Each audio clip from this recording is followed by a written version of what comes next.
How's it going, everybody? Welcome to Budget Build Garage. Today we're going to show you guys how to install a line lock or roll control, whichever one you'd like to call it. The important thing of this little guy is it locks the front brakes on the front wheels and frees up the back ones to do those cool smoky burnouts. Pulling off the wheels. Subtle. I like to sing when I do. Explanations are lame. In this episode. Yeah, in this episode we sing everything we do. We Budget, sing everything we do. The Budget Build musical episode. That was You're gonna want to skip this one. Yeah, you're gonna want to go ahead and just tune out. If you hit that subscribe button, you may want to click it again. Like, subscribe, listen to me sing. So, this is what we need to put in our line lock or roll control, whichever term you guys prefer. This is the main body. This is basically just a solenoid, opens and shuts to hold pressure. This thing right here, you can buy them in kits. They're around $100. We didn't do a kit. That seemed like a waste of time. Because this thing right here was only $45. But it does take an NPT fitting. So you need an adapter. This goes from an 1/8 inch NPT fitting to like your standard brake line fitting, like 3/16, or yeah, not 3/16, 3/8, and it's awesome. And we got this cool switch to activate this bad boy, and an inline fuse, and that's really it. I mean, this thing was, like I said, $45. This guy right here was like $3. I think this was $5, and these were a couple of bucks each. I also got a T-fitting. We're gonna plug off one of the lines off the proportioning valve, and we'll run them down to this. It's gonna make it a lot easier. So we'll only have one line leaving to the front brakes instead of two. That's it. I guess we got to start taking apart every cool thing we did in the last brake episode, but oh well. The new one is the worst piece of garbage ever. So like in the new movie, this is Cars, by the way. In the new movie, all these new cars come out and they're like faster than him. So he's like, okay, I suck, I gotta get faster. So he goes to like this training place that all these people are getting faster. And instead of like getting on the simulator and actually training this guy to be faster, they're like, the girl that's running it is kind of like, you're too old, shake your tires out, and it's like really boring, and they're not helping. He's like, well, come on, let's train. And then she's like, nah, one step at a time. So my whole point is she wasted all this fucking time, and then he goes out and finds a new teacher, and the new teacher's like, yeah, you just gotta do this, and it's like working, but like, then instead of racing, he's like, oh, well, she's faster than me, so she can race. But the whole point is, like, all she did is waste his time the entire time instead of training him. And maybe if she'd actually trained him properly, he would be competitive and he could have kept racing. She ruined his career. And maybe I'm focusing on the wrong part of the story, but I didn't like the movie because she ruined the career just so, you know, now he's like her pit chief or crew leader or whatever. Didn't like it. It was stupid. It sounds like she just wanted him to be dumbed down so she could always be faster than him. I wouldn't not say that's how it happened. Yeah, I mean, that's exactly how it happened. And that's my rant on a child's movie that I took my nieces to see. Yeah, right, that's that. And I waited outside at midnight for the release. Okay, so what we're doing here is removing this brake line first. I plan on putting the line lock somewhere around here, and I'll run from here to it, so this line's got to go, and this line will probably plug up. And so I'm just going to go ahead and remove it, and sorry about my car's rant, guys. Already somewhat loose. And my nice beautiful brake line that we made that we're not using anymore, which makes me kind of sad and whatever about it, but yeah, them's the brakes. Them's the brakes? Them's the brakes. Is that what you fucking said? Yeah. You know, just kind of thought it fit. Also, try not to get any fluid all over your car, because it will eat through your paint. Alright, so that's that. I'm thinking, do some sort of bracket like this, and run a loop from here to here. A little U-turn or something. And then that'll be it. Then we'll run the brake line from the back out, down, and we'll plug this one down here. Cool, let me find a plug. I know I have one. Alright, so this is my awesome bracket. It was a piece of straight thing that I drilled a hole in. Piece of metal. And I beat that into it, and then beat that into it. That. Just kinda. And the plan is to bolt it right here. Like that. And this cool lip here Should catch under this lip and keep it from rotating. One way, not the other though. But hey, you know what? You do what you can. And then we'll bolt this guy here. Should be good. Let's see if that works. Something like that. Damn. That's pretty good. I'm not mad at that. Now I just have to make this go to here. Easy mode. Yeah, that's totally easy mode. Let's drill some holes and get this thing mounted. Alright, so I realized we don't have any nuts and bolts small enough lying around right now, so I'm going to use these self-tapping sheet metal screws to put this on there, and I'll go back and fix it later. And realistically, I won't go back. And it'll just stay there. It'll be fine.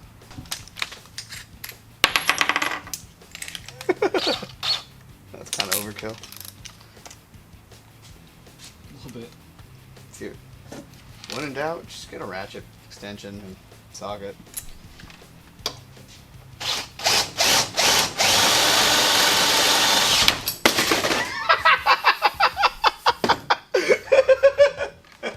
That was awesome. Oh.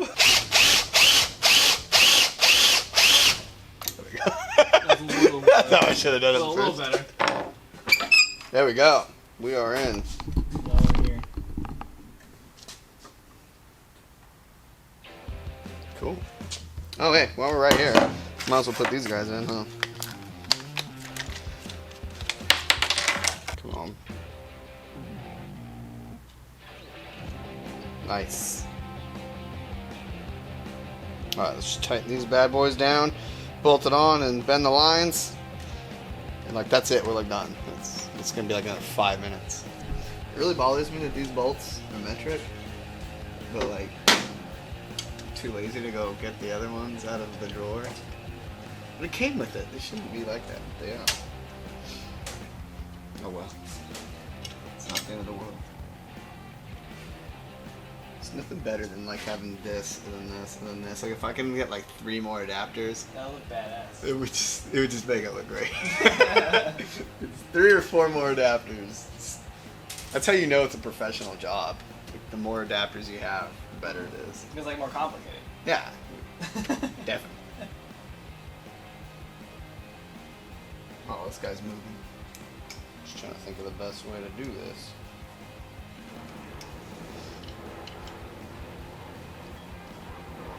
Alright. I'm just gonna make a guess and make a cut and make it work. Oof. This is more or less the shape we need. Make sure you put a fitting on before you start flaring something, because if you don't, it's kind of funny. It happens sometimes. Not to me, but to Taylor, like all the time.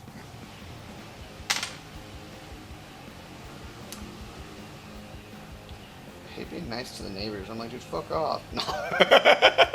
That's so mean. I borrow your lawnmower? No, you can't fucking borrow my lawnmower. Get a job. No, that's horrible. Get a job. It's like, you know when you think about it though, like a neighborhood really only needs like maybe 1, 2 lawnmowers. Yeah, Everybody dude. just shared their lawnmowers. I'm not sharing my lawnmower, dude. It's not happening. The world would be a better place. The world would be a shittier place because nobody would return the lawnmower. They'd be like, here's your lawnmower, by the way, you need a spark plug, you're out of gas. Also, there was no room in my trash, so I had to empty the thing. It's like, nah, dude. You can't use my lawnmower. That's my honest opinion right there. Well, then you would just never let that guy use it again. You've got nothing to say to that. You've got nothing to say to that. I win. Okay. I win. La la la la la. I win. I'm not listening to you. I win. You're a dick with your lawnmower. It's horrible. No, I think it's doing good. It's flaring. Yeah, look.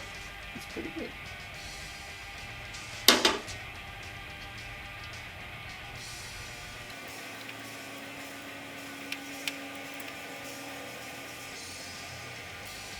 That's not a bad little bend.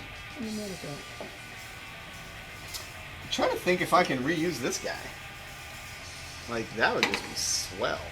So this was our original brake line that we made. As you can see, I've done a good job of tearing off all the coating because it was annoying, and oh well. So this guy now comes under, loops up. This is our T-junction. Once I put it back in, the brake line from here goes to the passenger side front. And then this one will come up and back over the frame rail and go to the driver's side front. It's kind of a pain, but I think we're okay. If I can get this port to go in straight, this one will be super easy, and we'll be good. Then we can basically wire this guy, which is super easy, and then do the brakes. Get back under there and do this.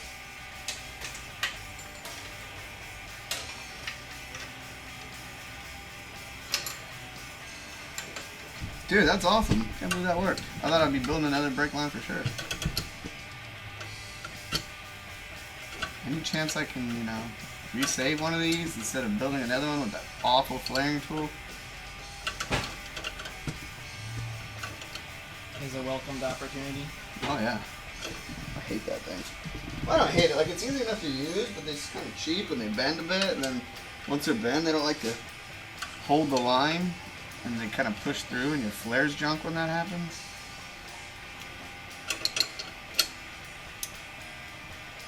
They make really nice tools to flare this stuff, but they're all pretty expensive.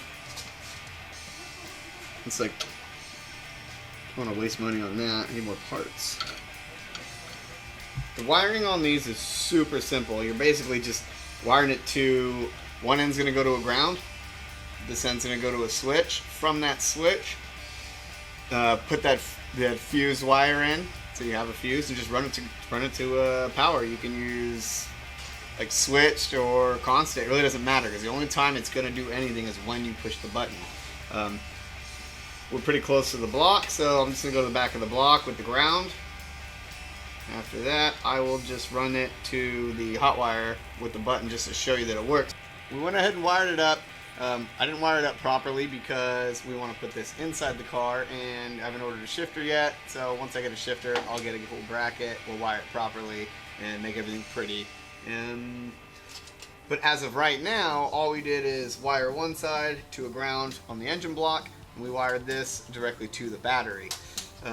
Once you push this switch, you can hear the solenoid come on. All that is doing is closing this port. So when you pump your brakes, you hit this button, let go of your brake pedal, and now your back wheels are able to spin freely. Your front wheels are braked, so you won't move. You'll get that nice, cool, smoky burnout, get the tires hot, and get ready to race.